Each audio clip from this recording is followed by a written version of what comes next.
Ascensión Azul, un espacio para el debate, el conocimiento y la sabiduría ancestral.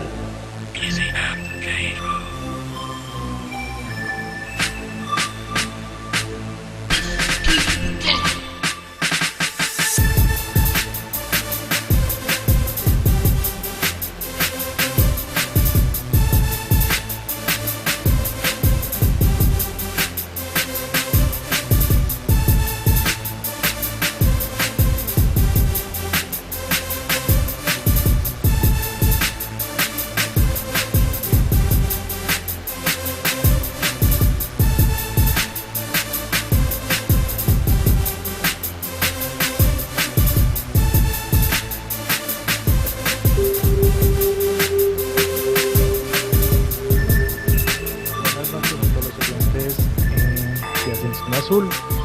Nos encontramos una noche más para seguir con el tema de Shambhala. Vamos a presentar a las personas que nos acompañan hoy. Agradezco primero su presencia y su disponibilidad al señor John Fernando Palacio, especialista en temas de investigación de Shambhala. Ya ha tenido varios años de experiencia trabajando con este tema y nos va a aportar hoy todo este saber que posee. Tenemos al compañero David Andrés Muñoz, especialista en todo lo que son temas y mitos de la antigua España, de los gnomos, las hadas y de todas estas historias que nos cuentan sobre seres extraños que aparecen en los bosques y en la tierra. Tenemos a Gloria Velázquez, una mística tradicional, seguidora de la filosofía wicana, trabaja con las velas, las piedras, las ramas, y también nos acompaña hoy para trabajar este tema del Shambhala. ¿Y quién les habla? Elkin Muñoz, productor, digamos, del trabajo de hoy. Voy a ser el moderador del tema y espero que lleguemos a muchas conclusiones interesantes el día de hoy. Retomando un poquito lo que habíamos trabajado en las últimas dos conversaciones, se habló de lo que es el Shambhala físicamente hablando, se tocó a pequeños esbozos lo que es la parte mística, se habló un poquito de vibración, un poquito de planos, de dimensiones, pero a muy grandes rasgos. Hoy vamos a trabajar más a fondo este tema. Para las personas que no nos han escuchado, se pueden referir a los dos temas anteriores, el video sobre la introducción de Shambhala, donde se hizo el esbozo de todo lo que se va a trabajar, y el segundo video donde se trabajó directamente de lleno lo que es la parte física, los nombres, los exploradores, algunas leyendas, mitos y los lugares de acceso a este lugar. Bueno, no siendo más, le dejo la palabra a nuestro compañero John Fernando para que comencemos el tema de hoy. Gracias, Elkin. Buenas noches igualmente a las personas que puedan estar escuchando esta grabación. Igualmente quiero saludar a mis demás compañeros, en especial porque pues igual estamos sacando parte como de nuestro tiempo para debatir sobre estos temas que son muy interesantes y para aportarles a algunas de las personas que puedan escuchar. También quiero ser pues muy enfático en algo. Igual nosotros somos buscadores, personas que nos interesan estos temas y que cuando nos sentamos a debatir y a compartir pues estamos grabando para que otras personas pues quizás también puedan acercarse un poquitico como a la temática. Igual pues no es la última palabra en estos temas y somos personas que igual estamos en constante búsqueda, así que hay que ir corroborando pues algunos de los conceptos. También quería hacer pues como esta salvedad, pero en definitiva pues nos sentimos como muy alegres de que varias personas puedan seguir especialmente este canal en YouTube, Ascensión Azul. Hoy quiero entonces como arrancar este programa, o por lo menos colocar sobre la mesa 5 aspectos esenciales para abordar el tema de Shambhala desde esa esfera mística, ¿sí? Recordemos que en el programa pasado hablamos de algunas experiencias, tomamos algunas experiencias valiosas y sobre la mesa quedó el tema en relación a las personas, a las posibles personas que tengan un vínculo kármico con Shambhala. Nos centramos en un momento en esa discusión y llegamos a dos conclusiones, o por lo menos habían dos ideas muy importantes. Es posiblemente seres a nivel espiritual que tengan que pasar precisamente por Shambhala para luego cumplir con algún tipo de objetivo en vida, tomar un cuerpo, desarrollar su objetivo espiritual, bien sea conscientes o inconscientemente. Con ello pues hay como una especie de vínculo con Shambhala, o de afinidad, por no llamarlo vínculo kármico. Y muchas otras personas que, si bien no tienen un vínculo por haber pasado directamente por Shambhala, lo van generando con el paso del tiempo, a partir de sus actividades espirituales. Entonces vamos a retomar el tema desde allí y vamos a ver estos 5 ítems. El primero de ellos es hablar un poquitico de estos planos espirituales tan conocidos en el mundo esotérico, pero los vamos a hablar un poquitico a la luz de Shambhala. Vamos a hablar sobre los guardianes y la fraternidad blanca, muy conocidas en ciertas literaturas y algunos otros autores que vamos a tener en cuenta en esta noche, que tocan o se acercan un poco más a la parte mística de este tema. Vamos a hablar un poco de la jerarquía espiritual de Shambhala y todo su proceso de iniciación, asimismo como el centro de conciencia solar, Shambhala visto como un centro de conciencia solar, y como quinto, la actividad espiritual humana, en función de todo lo que hemos aprendido hasta ahorita de Shambhala. No sé, entonces ya queda sobre la mesa estos 5 temas. Esperemos que los podamos disfrutar y que les puedan servir pues de ayuda o de ilustración un poco más a las personas que están buscando, y que nos ayude a ilustrar un poquitico más este tema del día de hoy de Shambhala Mística. Bueno, excelente. Para comenzar el tema, me gustaría tratar algo cuando hablamos ayer sobre las entradas físicas a estos mundos. Recuerdo cuando existía el Canal Infinito, tuve la oportunidad de ver un programa donde hablaban precisamente sobre estas entradas y mostraban algunas. Antes de cambiar el formato infinito. Exacto, cuando existía el antiguo formato, entonces mostraban a las entradas y las personas se acercaban pues con las cámaras y se veían pues digamos pequeños marcos muy estilo Señor de los Anillos, cuando llegan como a las minas, como un pequeño borde en la piedra, pero no se veía más, y las personas, los nativos, eso fue en Perú, era una entrada por Perú, mencionaban de que solamente se podía entrar en determinadas fechas del año y solamente las personas que lo merecían. Entonces, que la puerta, por decirlo de alguna manera, se le abría al que lo merecía, y si no lo merecían o si no tenían permiso de los guardianes, entonces simplemente no podían atravesarla. Así tumbaran el muro, la piedra, no era que hubiera un túnel físico para atravesar a Shambhala, sino que tenían que atravesar a través de ese portal, por decirlo de alguna manera. Es muy valioso lo que vos estás contando en este momento. Pues digamos así que sería muy bueno pues no hacer como tanto una directa asociación hacia el acceso, digamos, de estas puertas, pero es muy curioso que, sobre todo en algunos lugares andinos, en grandes formaciones rocosas, están tallados, como decís vos, estos marcos de estas puertas, y aunque quizás no lleven a ningún lado o no hay una cavidad, es como si fuera una puerta. Algunos grupos incluso conocen muy bien, algunos grupos a nivel espiritual, cada una de estas construcciones de hace mucho tiempo atrás. Y es muy valioso lo que estás diciendo, porque quizás el acceso a través de esos espacios que son considerados sagrados ya no se van a hacer físicamente a donde quiera que vayan a llevar, así sea mundo energético de Shambhala o al mismo Paititi, como tocamos en estos últimos programas, o algunos otros lugares a nivel sagrado, sino que ahora entra a jugar un nivel distinto, y es el acceso a cada uno de esos planos, pero desde un plano espiritual. Quizás no se va a abrir un corredor físico, quizás no vas a entrar a una caverna solamente física, sino que vas a atravesar portales que, si bien parecen cerrados para el cuerpo físico, no van a estar cerrados para el espíritu.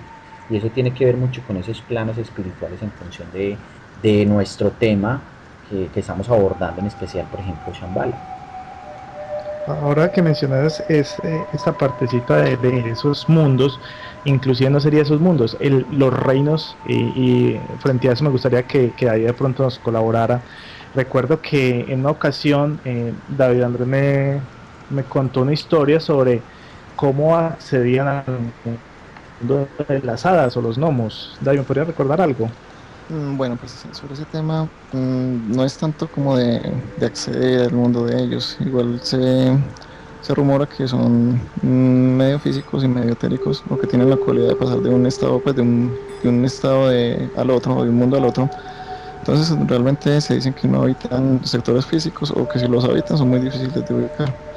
En este caso, eh, te diría que por decir algo, mm, cuando se encuentra con un ser de estos, sea físico o sea etérico, porque también hay encuentros etéricos con ellos, eh, lo que tenemos que tener en cuenta es no, pues, el respeto que se debe tener siempre hacia ellos y la forma de comunicación. Ellos tratan de comunicarse en otro idioma no muy conocido por el hombre, digamos en la lengua natal de ellos, pero también si es mentalmente o algo telepático, se comunican como un ser común y corriente, ¿cierto? Lo podríamos entender. Entonces, por medio de estas conexiones, pues para acceder al mundo de ellos, lo mismo se dicen que también es por cuevas, por cavernas, normalmente sí sitios muy olvidados y muy alejados y que tienen mucha naturaleza, mucha fauna, y normalmente son muy escasos pues los encuentros de ese tipo, pues así con seres que se puedan contar, pero realmente sí ocurren, pero muy poco documentados realmente. Pero es muy valioso lo que decís, David, porque cuando se dan todo este tipo de experiencias, ya no poniéndolo tanto como en un término físico, porque también se Ujú. puede sentir la vibración en algunos espacios físicos, en algunas cavernas se sienten vibraciones totalmente diferentes y presencias muy curiosas en el ambiente. Pero hablando en los términos espirituales, Esotérico. los términos, sí, digamos, los más esotéricos, en esos términos escondidos, espirituales, en esas prácticas místicas que los llevan a uno a tener contacto con muchos de estos seres, me llama mucho la atención es que siempre hay guardianes custodiando el acceso a algunos lugares que son supremamente importantes por parte de personas que tienen cierto tipo de habilidad, pero que quizás todavía no tienen el nivel de conciencia en la manifestación de estos planos como para poder acceder a estos lugares. Nosotros tomamos como punto de Sí, referencia, efectivamente en ese caso. sí, No, simplemente para completarte que en ese caso, como hablabas, sí, inclusive se podría hablar de que, de que las mismas hadas o todos estos seres exacto, que hablan de todos los cuatro reinos, ¿cierto? De todos los llamémoslo como en un reinos. nivel vibracional donde hay Eso. una común unión con los elementales y los regentes y devas de la naturaleza. Pero lo que tienen que tener en cuenta es que no solo son esos seres o gnomos o duendes que mencionan o hadas, sino que son muchos otros seres que no conocemos que existen también en esos planos. Claro, Sí. Sí, en ese sentido, inclusive John, te iba a preguntar ahora que hablabas de la región andina y vos que has tenido la oportunidad de viajar, de pronto tendrás alguna anécdota o algo que habrás observado por eso, o en el desierto, no sé, que nos quieras compartir. pues hay una anécdota que sí es muy valioso. Este tipo de anécdota como a nivel espiritual lo tuve en un viaje hace más o menos un año, precisamente a Bolivia y a Perú, dos países que tienen una tradición que de hecho el nivel energético, nosotros que estamos un poquitico más al norte de Sudamérica, hay una vibración totalmente distinta, en el ambiente se siente una tranquilidad que es una tranquilidad que no está pues digamos alejada de una dinámica social de los pueblos y de los grandes núcleos sociales o ciudades, pero hay un nivel vibracional un poco distinto a quienes estamos un poco más al norte de Sudamérica. Y hay varias experiencias, sobre todo en esos lugares, en el desierto, cuando uno recorre los nevados, siente una energía completamente armónica, en especial cuando uno empieza a activar como toda esa parte de intuición. Mi experiencia tuvo que ver, digamos, una de las principales experiencias fue mientras el recorrido hacia ciudades antiguas como Machu Picchu, con una conciencia solar y con un lugar, un vórtice a nivel energético que estaba en el lugar y que nos dieron conocimiento de él cuando estábamos visitando Machu Picchu, aunque ninguno de los miembros de ese grupo sabía dónde estaba ubicado el lugar. Habíamos pasado relativamente cerca, y relativamente cerca es a unos 20, casi media hora de camino por cruzando un sendero ecológico muy interesante. Pero cuando nos dieron la información en Machu Picchu de dónde estaba este lugar y sin saber fuimos en su búsqueda para llevar a cabo allá una serie de prácticas y de actividades espirituales, eh, en ese lugar se sentía una energía muy especial y hay una como una unión con las fuerzas de la naturaleza y uno siente que en esos espacios tan tranquilos esas fuerzas están en constante movimiento. No en vano no quiere decir de que en estas zonas no se den. Hay que crecer un poco más en esa sensibilidad para poder sentir a parte de estas fuerzas. Sin embargo, lo que yo sí puedo dar testimonio desde mi experiencia personal es que cada uno de esos lugares tienen una fuerte influencia energética que no en vano es reconocido por cada uno de estos centros de los cuales hemos venido hablando y no es indiferente. Sí, excelente, sí, es verdad, incluso sería delicioso viajar allá, peregrinar como dicen. Uh-huh. Bueno, cuando hablamos de estas entradas, de estos portales, vórtices, efectivamente, como nos comentaban por los compañeros, no necesariamente se hacen viajes físicos. O sea, realmente cuando se vive la experiencia de compartir con las tribus nativas de nuestras, digamos, áreas andinas o del resto pues, de nuestro territorio, nos vamos a dar cuenta de que muchas de esas prácticas que ellos realizan, porque estas personas realmente sí han tenido mucho contacto y mucha tradición con las ciudades intraterrenas y ellos Claro, saben de ello. yo quiero traer a colación algo en una de las experiencias, ahorita que me preguntabas, voy a dar un dato concreto y es que nosotros tuvimos la oportunidad en el viaje a Bolivia de pasar unos días, un par de días en la Isla del Sol, en el lago Titicaca. De hecho, la persona que nos atendió en ese lugar ya sabía que íbamos a estar en esa zona. Y fue muy curioso porque en medio de la noche, con una fogata muy alta, yo le preguntaba a esta persona si ellos tenían algún tipo de conocimiento de varias fuerzas que habitaban el lago, porque el lago es un punto de referencia no solamente físico, sino también muy importante a nivel espiritual, muy importante a nivel energético para las comunidades nativas del lugar. Obviamente ellos dentro de sus aspectos culturales tienen sus nombres y su referencia para darle unos términos, aún así con un valor muy valioso a la influencia solar, lunar, de cada uno de ese potencial arqueológico, histórico del lugar. Pero yo recuerdo que esa noche yo le preguntaba a esta persona si efectivamente ellos consideraban que algún tipo de civilización o de otras culturas de grandes maestros habitaban el lago Titicaca.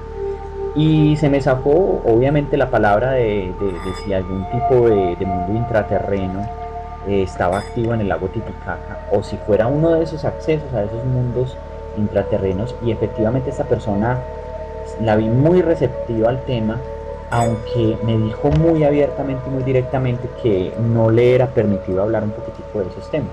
Sin embargo, es muy claro para la gente de algunas regiones de que efectivamente sí hay algo a nivel energético que se mueve ahí y que hay cosas mucho más trascendentales. Para esta persona no era extraño el término al ser nativo del lugar, de esos mundos sutiles y de muchos de estos maestros que nos ayudan y que también sirven de iniciadores a nivel espiritual para cada una de estas personas. Jonfer, pero ¿por qué de pronto ellos no podían brindar pues como más información al respecto? Esa sí fue una de las preguntas que yo me hice. De pronto, yo digo que eso está más ligado como a los procesos de aprendizaje de cada una de estas personas. De hecho, la persona que nos atendió fue muy amable, fue una experiencia muy bonita. Tenía o era, digamos, uno de los aprendices de todo ese aspecto cultural tradicional de los grupos humanos que en estos momentos todavía habitan cada una de esas islas y de las poblaciones que hay sobre todo allí. Entonces, por ser como aprendiz de todas estas experiencias, yo pienso que o sea, trataban más bien de guardar silencio frente a todo su proceso, obviamente por el respeto y también pues por darse cuenta de que hay un conocimiento que para ellos es sagrado y que tienen que darle un cierto nivel, y por eso prefería más bien guardar silencio. Sé muy claramente cuando hablé con esta persona que estaba aprendiendo, aunque ya tenía una actividad muy personal y muy de liderazgo en función de llevar a cabo las ceremonias, y más aún porque nosotros visitamos la zona en una época muy importante que son las fiestas prácticamente del Inti Raymi, estas fiestas solares, prácticamente es el inicio del año para estas comunidades. Eso fue en julio del año pasado. Estamos hablando de que para muchas de estas comunidades los solsticios y los equinoccios forman parte esencial de los procesos de ciclo de la naturaleza, y ellos están muy coordinados con estos ciclos de la naturaleza. De hecho, hacen lecturas quizás mucho más precisas a partir de los ciclos de la naturaleza de lo que nosotros podríamos hacer por estar programados con nuestra serie de calendarios que definitivamente nos desenfocan de la medida del tiempo a partir de sus ciclos. Y trató de mostrarse muy respetuoso. Yo lo asocio más es a eso, a que terminaron siendo personas que al recibir un conocimiento por tradición y por su iniciación espiritual quisieron mantenerlo al margen, aunque fueron muy abiertos en la serie de las ceremonias y de las actividades espirituales que se llevaron a cabo con nosotros en la Isla del Sol ese par de noches. Si es que no vamos muy lejos, o sea, si nosotros miramos lo que es el ocultismo como tal en su tradición, cuando una persona, o sea, un adepto, no estoy hablando de una persona que practica como en nuestra sociedad occidental, que es muy común, que practica la meditación o algo pues medio místico, sino que cuando un ocultista era, digamos, aceptado por un maestro, y eso ha sido tradicional en todos los niveles del planeta. O sea, su conocimiento era entregado directamente de maestro a alumno y era para él como tal. Claro. Un dato documentado que tenemos de esto es Carlos Castaneda. Sí. Castaneda de sus libros nos habla de cómo cómo don Juan Matus le entrega a Castaneda Una su serie conocimiento. de conocimientos que él empieza como a divulgar y llega a este nivel, pero obviamente cuántas cosas no están en silencio a partir de esas experiencias. Es que inclusive entre los otros adeptos que tenía Juan Matus no se compartían todo, porque él tuvo varios. Él menciona algunos que compartieron algunas experiencias con él y tenían, o sea, ellos tenían experiencias, pero no se compartían todo, como que se iban guardando cositas. Y no solo eso, volviendo un poquito al tema pues, del viaje a estos lugares, precisamente ahí en sus libros, no recuerdo en cuál de ellos, Carlos Castaneda menciona cómo ellos pasaban, claro que eso era medio físico, pero su cuerpo se transformaba. Cuando ellos pasaban del tonal al nahual, comenzaban a viajar a través de una neblina, pero atravesar esa neblina no era fácil, realmente era bastante peligroso, porque ahí es donde se habla de la preparación que tenían. Inclusive dentro, pues en el texto como tal que yo leí, después se lo referenciaré. Cuando Carlos Castaneda trata de pasar la neblina, él comienza a atravesarla, pero nunca alcanza como a llegar al otro lado. Juan Matus sí la pasa. Inclusive en algún momento de ese texto como tal, Carlos Castaneda habla de que el grupo al que él pertenecía, pues de los ancianos que pasaban el conocimiento, ellos desaparecen, se desvanecen físicamente y se trasladan a otro lugar.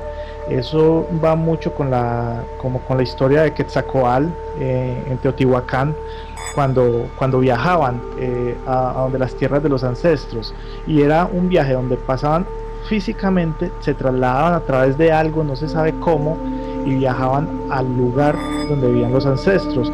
En este caso, Carlos Castaneda, pues en el texto explica que fue la última vez que vio a Juan Matus, cuando se despide de alguna manera de él. Y sería muy bueno que tuviéramos también en cuenta eso, que no solo es a través de estos vórtices o portales que se viaja, sino que realmente el ser humano, dentro de la cultura mística, tiene la capacidad de crear esas puertas y acceder a esos lugares. Exactamente. Es más, no vayamos tampoco muy lejos frente a lo que nos está diciendo Elkin. Es una actividad, yo lo diría, muy natural. O sea, cuando las personas duermen, pueden acceder a estos planos y es muy en relación a lo que hablábamos en el último encuentro. Hay muchas personas que sin saberlo tienen sueños muy lúcidos, sin tener algún tipo de preparación, donde son llevados por ciertas circunstancias a lugares mágicos, muchos de ellos reportados precisamente como este centro intraterreno de Shambhala, donde reciben una serie de preparaciones y tienen una serie de experiencias que terminan siendo enriquecedoras esas experiencias y aunque no tengan un nivel de conciencia de cuál fue el lugar, cuando uno empieza a conocer todo este montón de historias, uno se va dando cuenta de que es quizás en esos planos sutiles, cuando hablamos de esos planos sutiles, esa otra dimensionalidad, esos otros aspectos del ser, es donde se recibe una cantidad de conocimiento que nosotros tratamos de leer a nivel físico, ¿sí? Vos hablas en estos momentos de que hay personas que han tenido la facultad, y comparto mucho, una de las grandes cualidades del ser humano es abrir esos portales a nivel energético, ¿sí?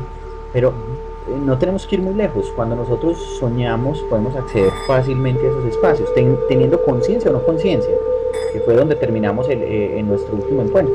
Personas que tenían una afinidad con Shambhala porque su esencia espiritual tuvo que pasar por Shambhala o tenía una afinidad con Shambhala y cuando encarnan quizás no tienen un nivel de conciencia de a dónde van o quiénes son y terminan realmente como con un proceso de desarrollo y de despertar con una serie de experiencias que la vida les va entregando, como otros que por su trabajo espiritual y por su trabajo de, de, de acercarse a la meditación, de acercarse a algunas de las escuelas, dan cuenta de esos espacios y generan una actividad.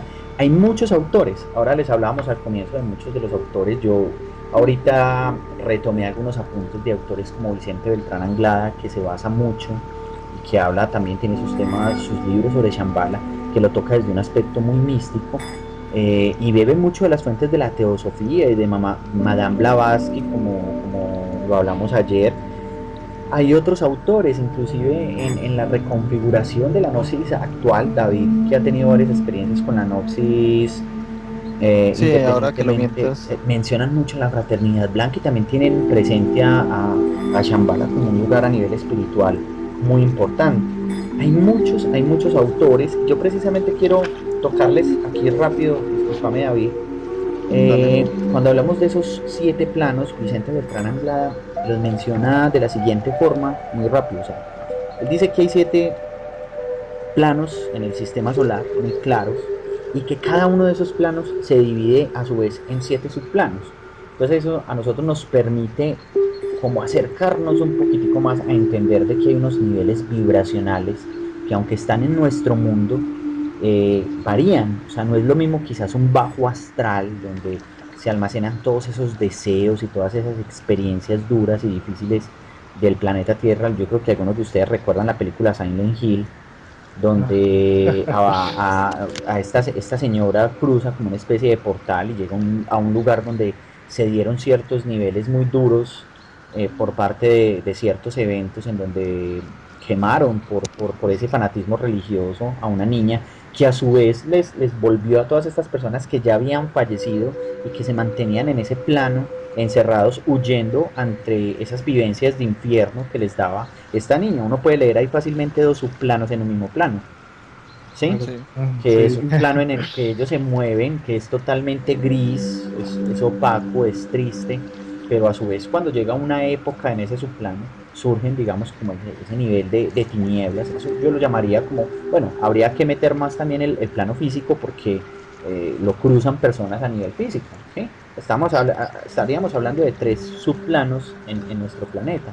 Y así como están esos niveles tan bajos donde se almacenan esos deseos bajos de la humanidad, todas esas situaciones difíciles y dolorosas y depresivas, también hay planos en donde fácilmente se pueden mover, como le preguntabas a David, los elementales, ¿sí?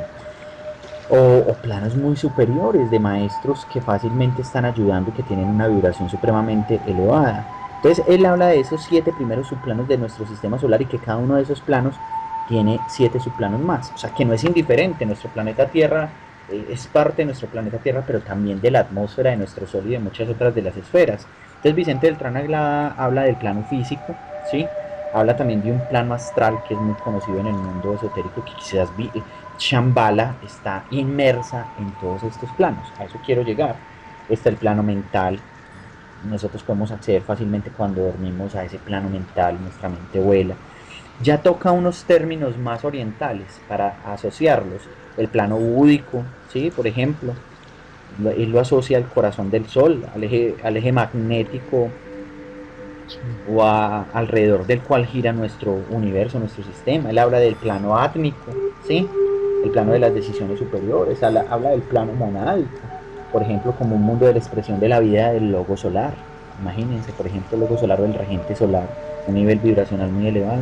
Y habla del plano ádico, que estamos hablando del sol central en el espiritual. O sea, él lo asocia de esa forma. Pero miremos que cuando hablamos de Shambhala y de la manifestación de Shambhala, no es que solamente tenga una manifestación física, que acabamos de hablar, sino que dentro de la literatura y dentro del esquema místico, Shambhala tiene acceso a muchos de estos planos de la realidad humana. Ahí se manifiesta en todos esos planos, y eso coincide en muchos de las personas que escriben sobre el tema de Shambhala a nivel místico. Sí, por supuesto. Ahora, inclusive que mencionabas precisamente estos planos y la forma de acceder a ellos, David, yo te quería preguntar de pronto si recuerdas algo de la novena revelación. Creo que mencionaban algo al respecto, ¿no? Creo que Sí, no solo en la novena, sino también en la décima. y en la undécima. Eh, exacto, porque de hecho, eso es narrado en forma de novela, al finalizar, cuando ya han vivenciado las 9 revelaciones, ellos quedan con algo interno que sienten un vacío, como si algo les faltara.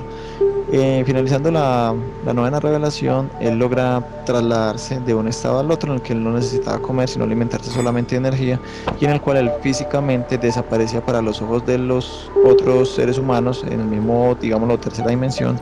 Él desaparecía y él podía verlos y convivir con ellos, pero a él no lo podían ver ni sentir, ni él desaparecía para los ojos de los demás. De hecho, así es que él logra escapar, porque a él en la novela lo perseguían unas personas y logra escaparse de esa manera, y él queda viviendo en este mundo por un tiempo en el cual él regresa voluntariamente, es como densificarse nuevamente.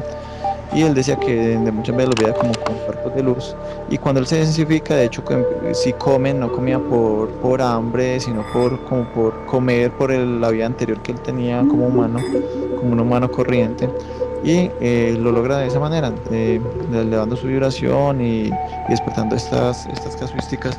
Y si él pasa como a un plano más elevado acá mismo, como lo que hablábamos ya de Silent Hill, pero esta vez sería todo lo contrario, un plano Claro, superior, no inferior. exacto. Y ahora con la analogía que hacías también, otro, digamos, aspecto importante a resaltar es dentro de la gnosis, con estos viajes que también se hacen, hay algo muy similar que es el viaje del estado llenas, que es cuando te llevas el cuerpo físico hacia otro plano.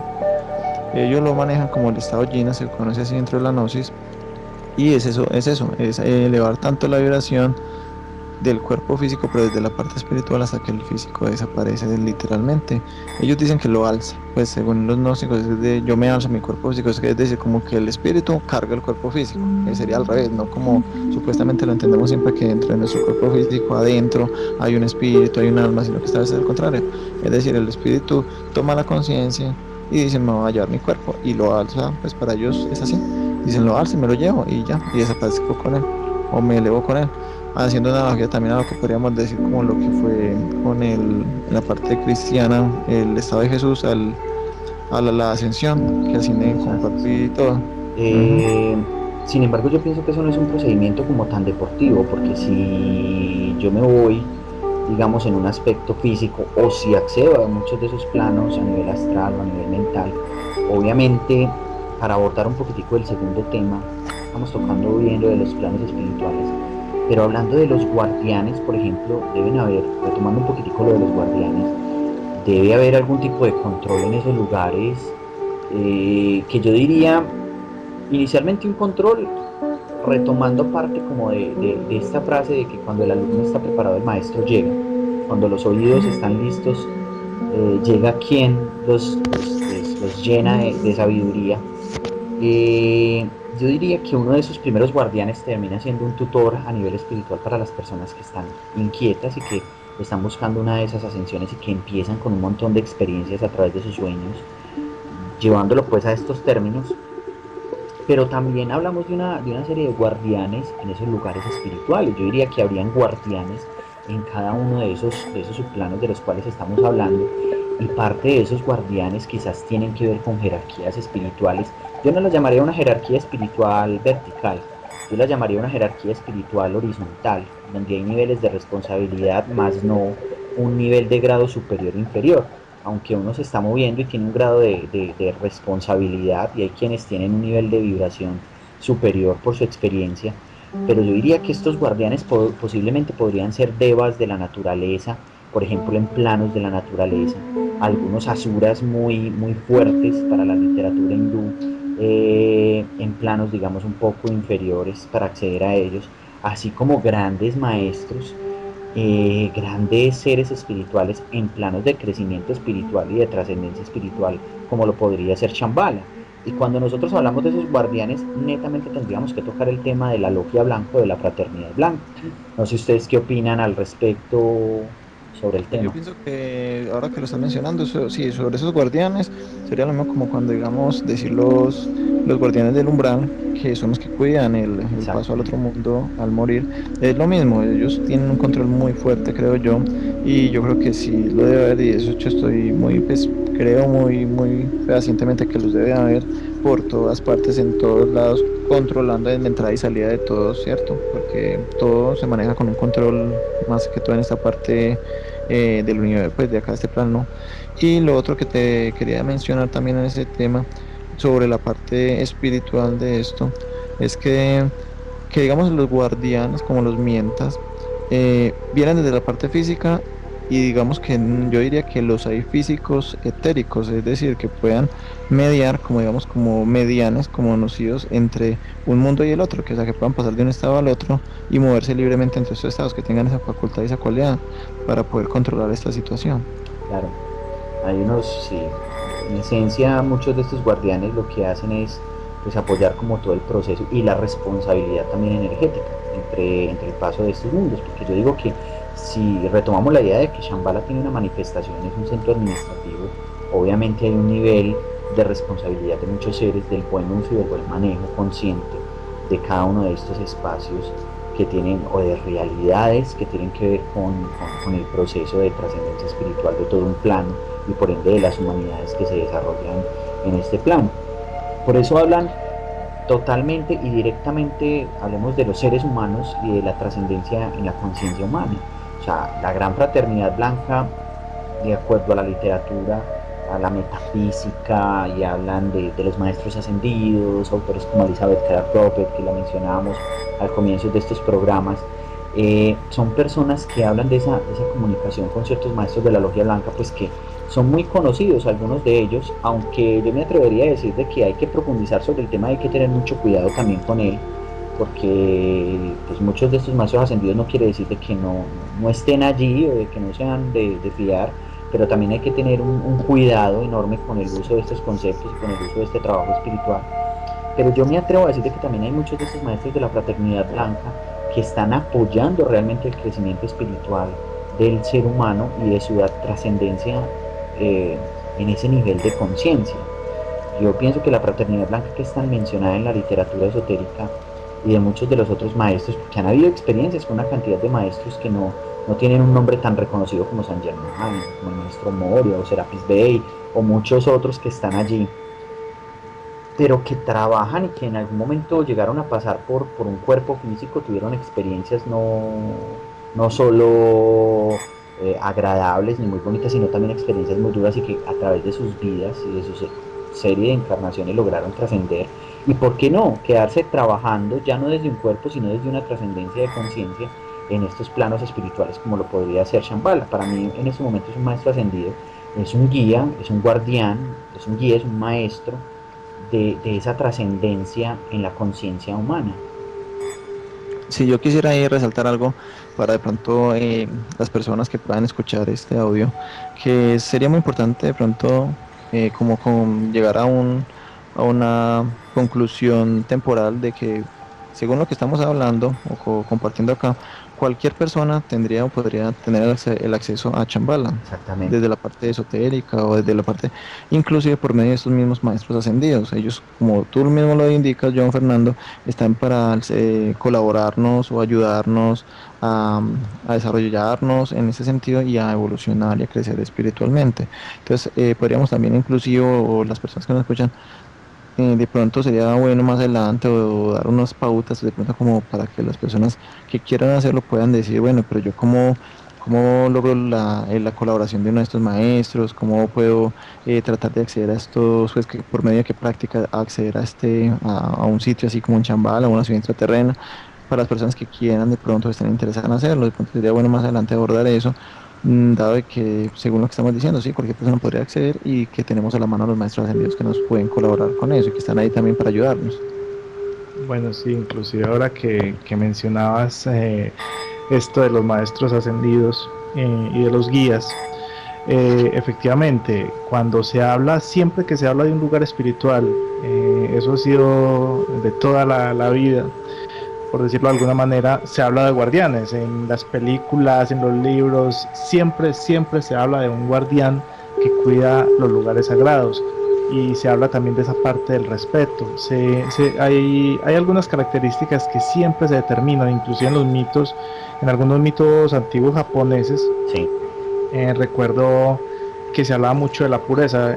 No se me olvida una historia que conozco sobre una familia, una pareja que eran campesinos y estaban muy mal de dinero y de comida, no tenían sino una bola de arroz de comida. Entonces la señora se la dio al esposo para que él se fuera a buscar plata y ella lo esperaba.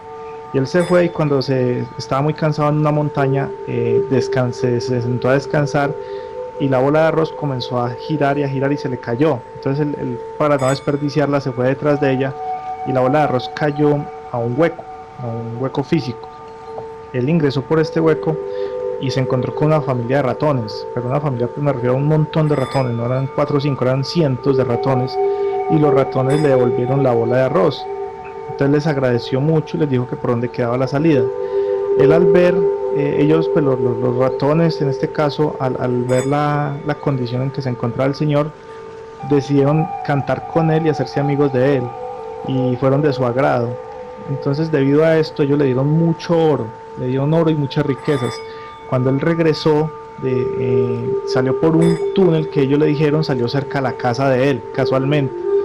Él le contó esto a un vecino y comenzó a vivir una vida muy amable, pues muy agradable. Entonces el vecino le dio envidia.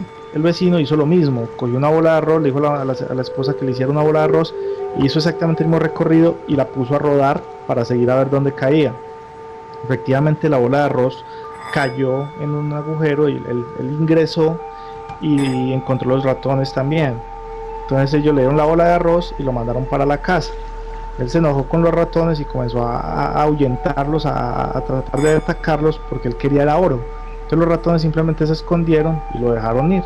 Cuando él fue a salir, no encontró forma de salir por una cueva ni nada, sino que empezó como a cavar la tierra. Y en la historia, porque es una historia pues para niños, él comienza a mover la tierra y la esposa lo ve y empieza a golpearlo creyendo que es un topo, y ese es como su castigo, y ahí termina la historia.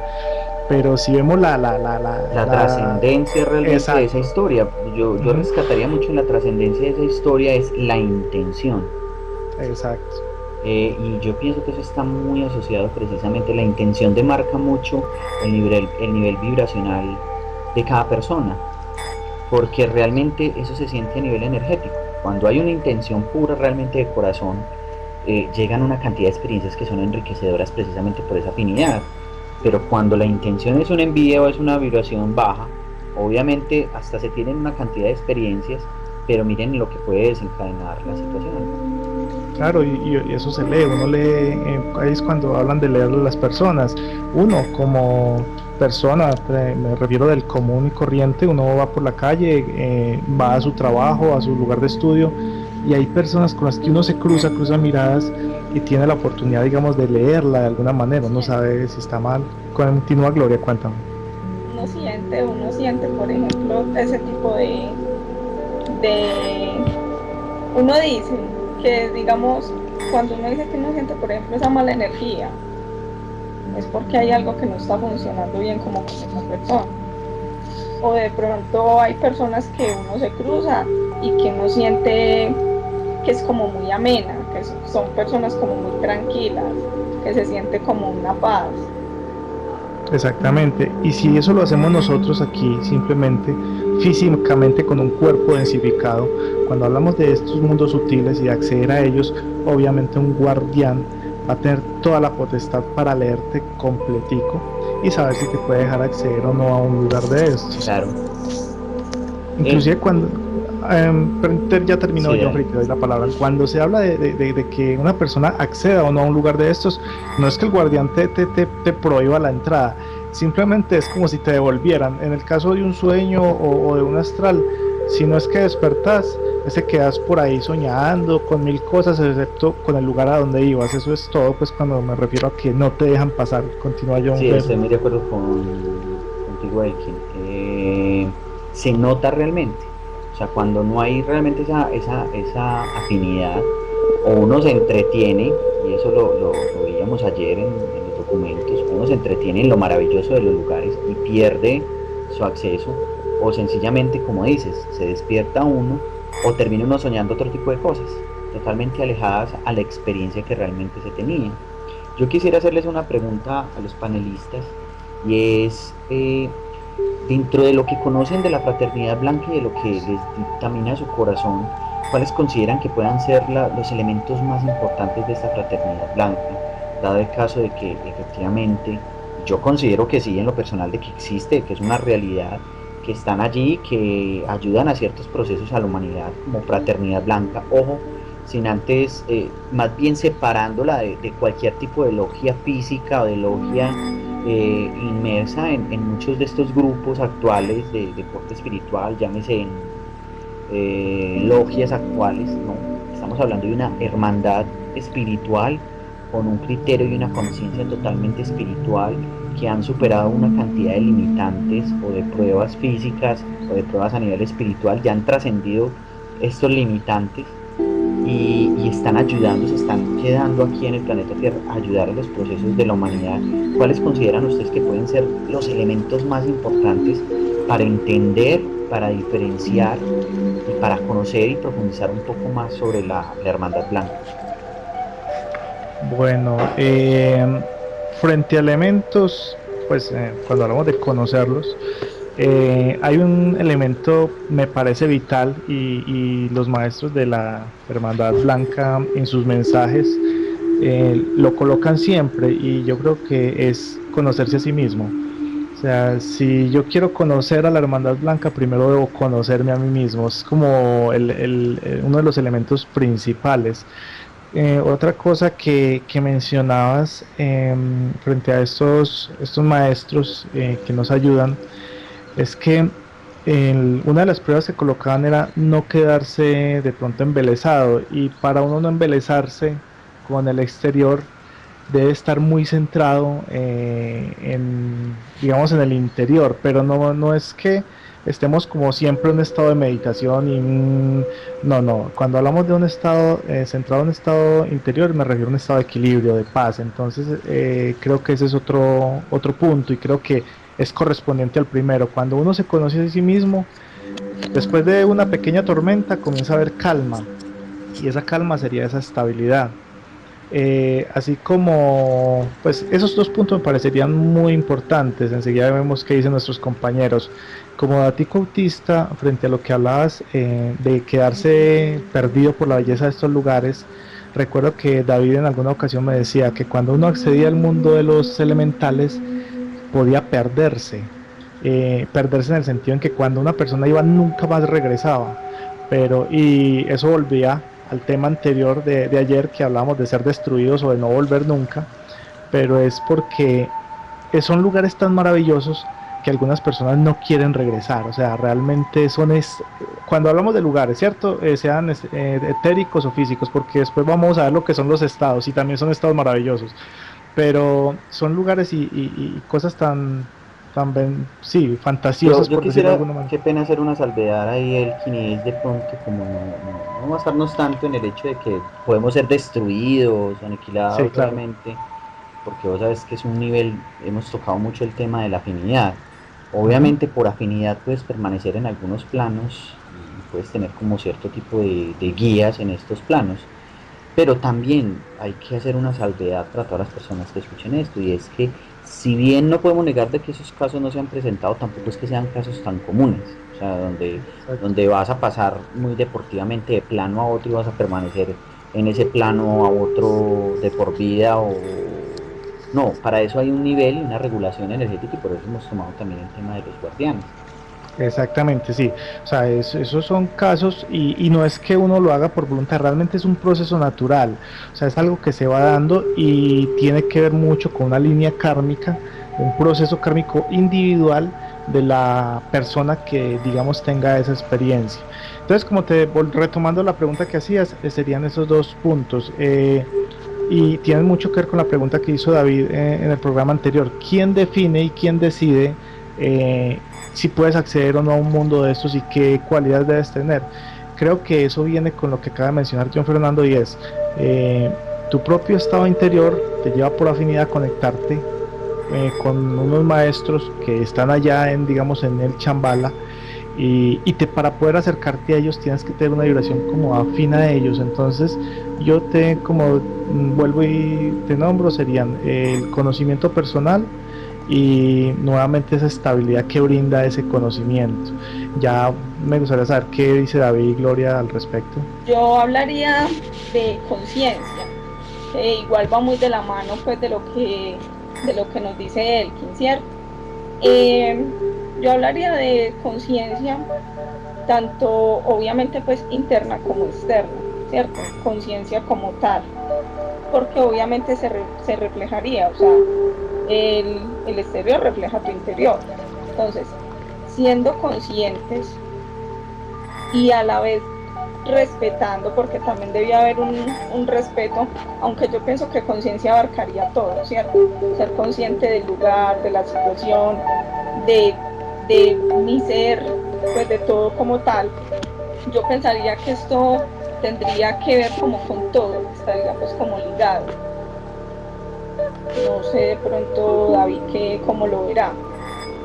Bueno, yo en ese respecto tendría varios acotes que hacer con los aportes que han hecho los compañeros. Cuando hablan del mundo de los gnomos o del otro mundo, ese mundo fantasioso, hablamos de que, em, haciendo una analogía a lo que el quien decía de que quedaban atrapados en ese mundo, pues el mito dice que simplemente las personas que habían logrado viajar al mundo de los gnomos o al otro mundo, ellos lo recibían con buen agrado, entonces los recibían con unas fiestas, con mucha comida, como se ve, digamos, en algunas películas que los muestran todo el tiempo comiendo, con mucha abundancia de comida, y que los muestraban pues como ciertos barbados, viejitos, pues como con ese tipo de vestimenta muy folclórica. Entonces el mito decía que cuando viajaban a estos mundos no podían comer de los alimentos de ellos, que si ellos recibían alimentos del otro lado y los comían, quedaban atrapados y no podían volver. Es un mito que se manejaba, y aparte de eso aprovecho para aumentar otro también que se maneja. Decían pues que ellos también de cierta manera secuestraban a ciertos humanos, a ciertas personas. Por afinidad energética, a ellos les llama la atención la cierta pureza de ciertos seres, en especial muchos seres, digamos, más bien tipo niños, ¿cierto? Personas pues, de baja edad, y que por ser tan puros ellos les llamaba la atención y se acercaban hacia estos seres, hacia estos niños o esas personas puras. Y más que todo pues en zonas obviamente selváticas o de bosques o zonas pues muy alejadas, y se dejaban ver de estos niños o de estos seres puros, y muchas veces conversaban con ellos, se hacían amigos, y la idea es que ellos se los querían llevar para su mundo. y eran secuestrados. Es otro será, mito que existía hace mucho tiempo, de que ellos secuestraban a personas por lo puras, menos se pues, llevaban a varias personas. No sé si es conveniente pues como hablar de un secuestro como tal. exacto, sí, eso es pues como la analogía que se hacía en mucho tiempo pues atrás decían eso. Sí, digamos, se los llevaban pues como con ellos, pero era por esa afinidad que tenían, que en ese mundo de para ellos era puro, porque eran seres que no tenían maldad en ellos, y entonces ellos les gustaba pues como llevarse estos seres a vivir con ellos hacia el otro lado. Eh, digamos pues que en ese tiempo de los que les estoy hablando era donde se manejaba un misticismo sobre Drigún, el rey de los gnomos, y sobre Idebla, el dios para ellos, y muchas cosas que ya de hecho eso dentro del mismo esquema del reino de los gnomos y todo, ya está mandado a recordar de cierta manera, o sea, ya es historia antigua hasta para ellos, o sea, es demasiado antiguo esto y por eso pues lo traigo como a colación.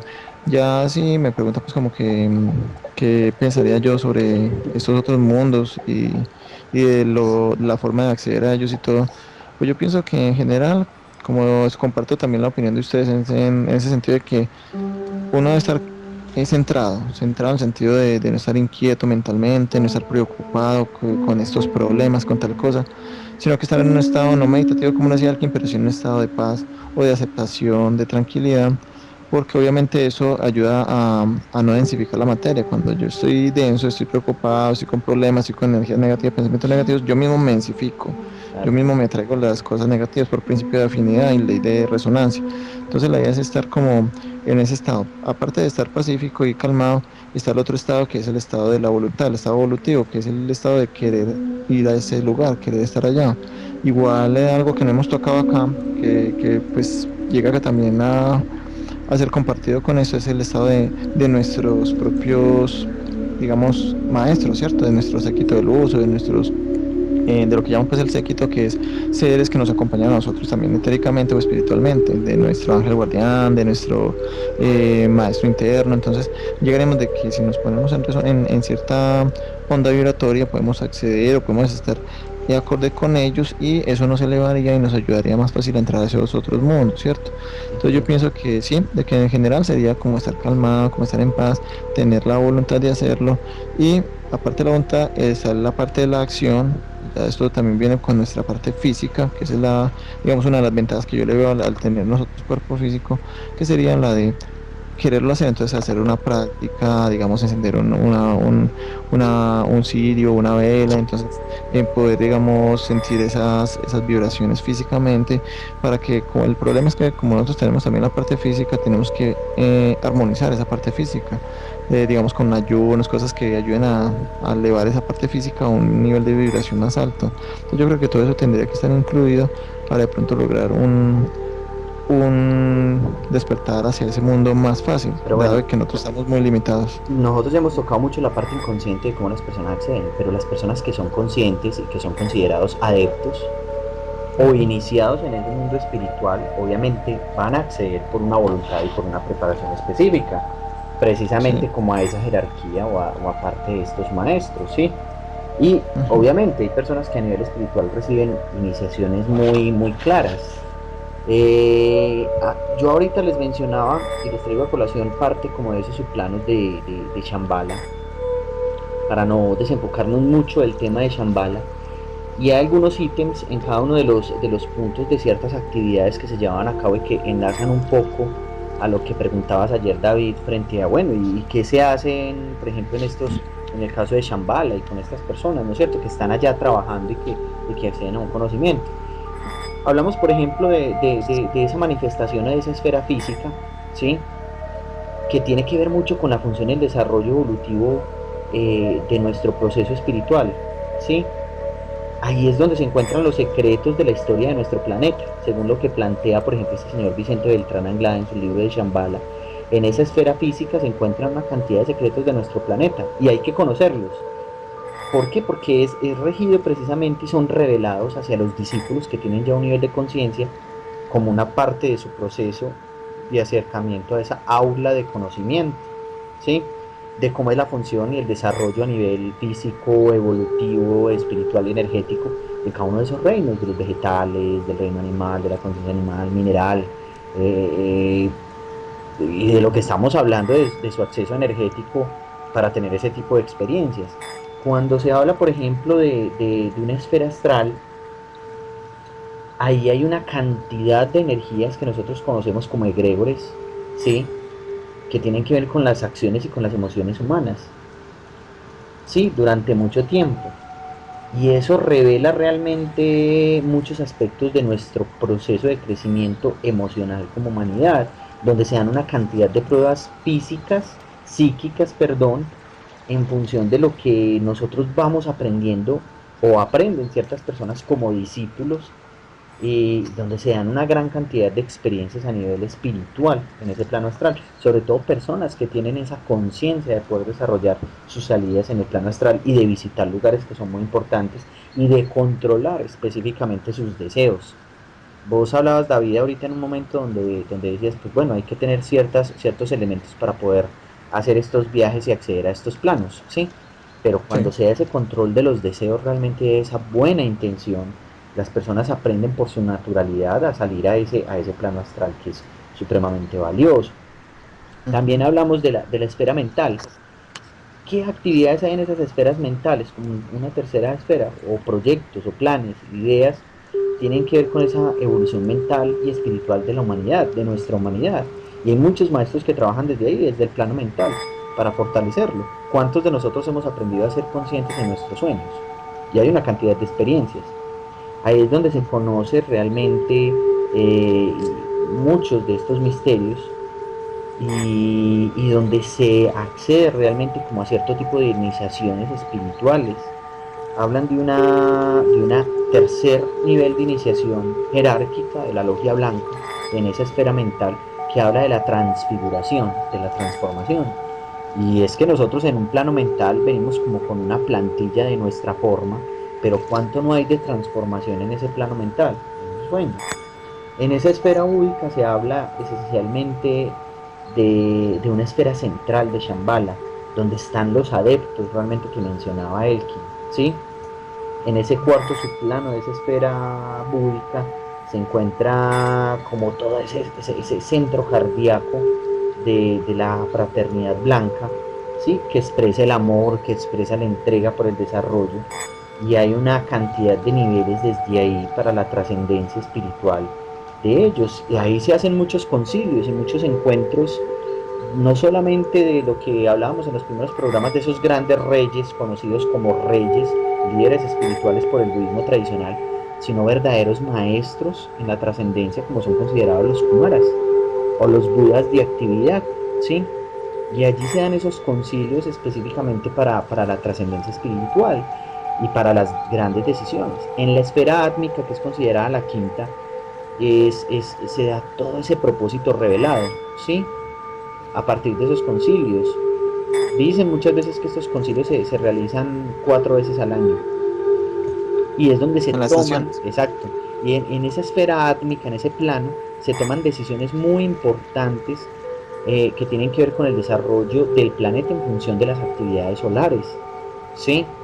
También estaríamos hablando del sexto subplano o de un sexto plano en cada uno de estos aspectos, que tiene que ver, por ejemplo, con la esfera monádica, donde se custodian una gran cantidad de conocimientos que tienen que ver con los devas, de algunos de los rayos, donde se dan algunos objetos de poder. Vicente Beltrán Anglada habla de los talismanes de Brahma, donde se dan grandes iniciaciones. Hay que pensar una vez más como en las ceremonias, los elementos que se dan de estas ceremonias, por ejemplo, en el caso de la esfera údica, que es la cuarta que yo les mencionaba. Jonfer, yo quisiera hacer simplemente una pregunta, que tal vez se salga un poco del contexto, pero es solamente para dejarlo en el tintero de pronto para un programa Regálame un anterior. segundito, David, yo termino con esto para tocar solamente Perfecto, la dale. esfera ádica, que Ah, listo. habla realmente donde acceden estos grandes maestros, estos grandes budas que trascienden, y donde se dan esas fórmulas sagradas de la o del OM, ¿sí? Donde hay una gran cantidad de fuerzas que conllevan una formación y que trabajan desde allí y que están desde allí en un desarrollo netamente espiritual. Bueno, para no salirme pues un poco del tema, solamente hablando pues directamente de Chambala. Hablamos que Chambala es un centro digamos, administrativo, como lo hablamos en el programa anterior. Entonces, bueno, partiendo de ello, digo, listo, tienes un centro administrativo muy organizado, tiene sus guardianes, como le hemos mencionado, también muy protegido. Pero entonces yo decía algo, bueno, uno se puede imaginar al Chambala, digamos, la ciudad perfecta es una ciudad en donde todo es armonía, donde no ocurre nada Regálame que un no se segundo, salga por de favor. control. Dale, David. Exacto. De Listo. pronto él podría Dale, sigo abordar. formulando Claro, no te esa, yo la preocupes. sigo formulando. Entonces yo dije, bueno, podría decir, listo, es un lugar donde no ocurre nada extraordinario, o sea, donde todo está controlado y todo está, digamos, muy calculado en ese sentido. La pregunta mía sería, de pronto, ¿qué podría, para una ciudad tan organizada y con tanta seguridad como la debe tener, qué sería lo que podría alterar esa paz de Chambala, digamos, por ser un centro tan importante? Sabemos que no es la perfección porque no existe y que más arriba y mucho más allá hay más planos y más cosas más altas que Chambala que digamos se escapa en esos momentos de nuestro plano, puede ser en otros planos, en otros universos o cosas similares, mucho más grandes, pero yo la pregunta sería, ¿qué podría alterar esa paz de Chambala? O sea, de qué de pronto podrían cuidar ellos, de qué otras influencias o energías, eh, porque sabemos que las puede haber. Esa sería pues como la pregunta para dejar en el tintero. Bueno, frente a lo que mencionas, David, claro, obviamente cuando hablamos de un guardián, estamos hablando, bueno, el guardián que está protegiendo y de qué lo está protegiendo. Entonces, creo que a tener en cuenta aquí viene lo que acabas de mencionar, es que la perfección no existe y solemos confundir, por ejemplo, cuando hablamos de las ciudades míticas como El Dorado y todos esos lugares, con lugares perfectos y en equilibrio permanente, pero recordemos que la naturaleza, cuando hablamos de equilibrio en la naturaleza, es un equilibrio dinámico, o sea, un equilibrio Exactamente. donde cambian, donde la balanza se mueve constantemente. Cuando hablamos de desequilibrio, hablamos es de inconsciencia como tal.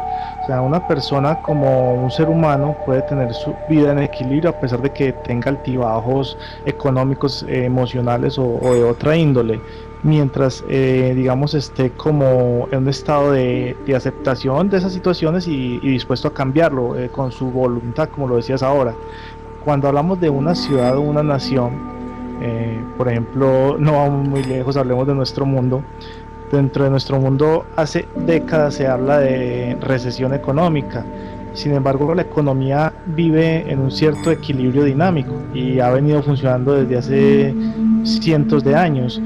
Entonces, creo que Chambala como tal está en estado de un equilibrio dinámico como tal y también tiene sus altibajos. Y en Y muchos de obviamente, de esas esferas de las cuales hemos venido mencionando, discúlpame que te sí, interrumpa, estoy muy de acuerdo con vos, es ese equilibrio dinámico, pero que igualmente también se ve relacionado en todas esas dimensiones, en todos esos subplanos a los cuales Shambhala hace o se convierte como en un punto de referencia.